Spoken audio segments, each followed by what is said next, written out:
Hindi cinema जगत में कई कलाकार अपनी अलग शख्सियत और बेबाक अंदाज के लिए जाने जाते हैं, लेकिन अगर किसी ने बेबाकी को अपने स्टाइल में शामिल किया था तो वह थे राजकुमार। अपने ठाट बाट, अलग लहजे और बिना लाग लपेट की बात कहने की आदत के कारण उनके कई किस्से मशहूर हैं।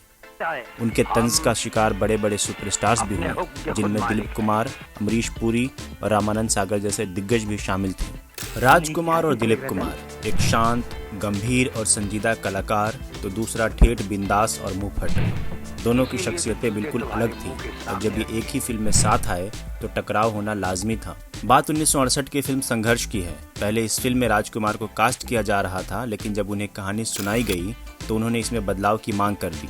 फिल्म के एक सीन में राजकुमार को दिलीप कुमार को पीटना था, लेकिन ये उन्हें बिल्कुल पसंद नहीं आया। इस पर राजकुमार ने तंज कसते हुए कहा, दिलीप कुमार का कद छोटा है, मैं उन्हें मारते हुए अच्छा नहीं लगूंगा, बेहतर होगा कि मैं अपने नौकर से उन्हें पिटवा दूं। इस बात के बाद दोनों का साथ में काम करना मुमकिन नहीं रहा और फिल्म में राजकुमार की जगह संजय कुमार को लिया गया।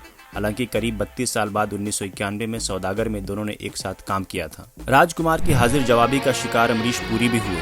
दोनों ने हिंदुस्तान की कसम जैसी फिल्म में साथ में काम किया था। एक बार फिल्म के सेट पर अमरीश पुरी ने विग पहनी थी, लेकिन बार बार रीटेक हो रहे थे। राजकुमार को यह नागवार गुजरा और उन्होंने तर्ज कसते हुए कहा, विग लगाकर हर गंजा राजकुमार नहीं बन सकता। सबसे दिलचस्प बात यह थी कि राजकुमार खुद भी विग पहनते थे, लेकिन उनके बोलने का तरीका ऐसा था कि हर कोई सन्न रह जाता था। अगर किसी ने राजकुमार की बेबाकी को सबसे ज्यादा महसूस किया था तो वो थे रामानंद सागर। 1968 की फिल्म आंखें के लिए सागर साहब पहले राजकुमार को लेना चाहते थे, लेकिन फिल्म की स्क्रिप्ट सुनकर राजकुमार का रिएक्शन ऐसा था कि आज भी लोग उसे सुनकर दंग रह जाते हैं। राजकुमार ने कहानी सुनी और फिर अपने पालतू कुत्ते को बुलाया।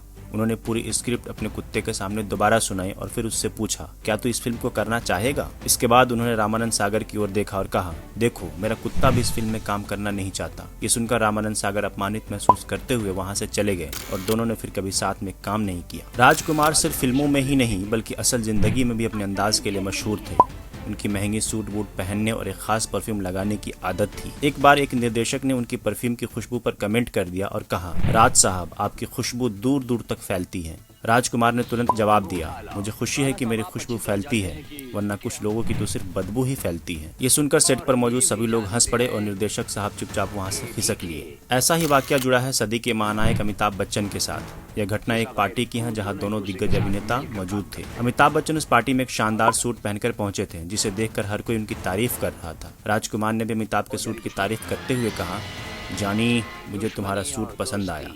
अमिताभ ने खुशी खुशी बताया कि यह सूट कहाँ से सिलवाया है और पूछा कि क्या राजकुमार भी वहाँ से सूट बनवाना चाहेंगे। इस पर राजकुमार ने मुस्कुराते हुए जवाब दिया, नहीं जानी, मैं तो वहाँ से अपने घर के लिए पर्दे सिलवाऊंगा, क्योंकि तुम्हारे सूट का कपड़ा मुझे पर्दे के लिए ज्यादा उपयुक्त लगता है। राजकुमार के इस तंज ने वहां मौजूद सभी लोगों को चौंका दिया और यह किस्सा आज भी उनकी हाजिर जवाबी का एक उदाहरण माना जाता है। राजकुमार का यह बेबाक अंदाज ही था जो उन्हें बॉलीवुड के सबसे दिलचस्प और विवादित अभिनेताओं में से एक बनाता है। उनकी जुबान पर कोई लगाम नहीं थी और उनका कॉन्फिडेंस ऐसा था कि बड़े बड़े निर्देशक और अभिनेता भी उनके आगे खामोश हो जाते थे। चाहे दिलीप कुमार को नौकर से पिटवाने की बात हो, अमरीश पुरी पर तंज कसना हो या फिर रामानंद सागर के सामने कुत्ते को फिल्म ऑफर करना, राजकुमार के ये किस्से आज भी लोगों को हैरान कर देते हैं। वीडियो पसंद आया तो लाइक करें और कमेंट में बताएं राजकुमार का कौन सा डायलॉग आपका फेवरेट है।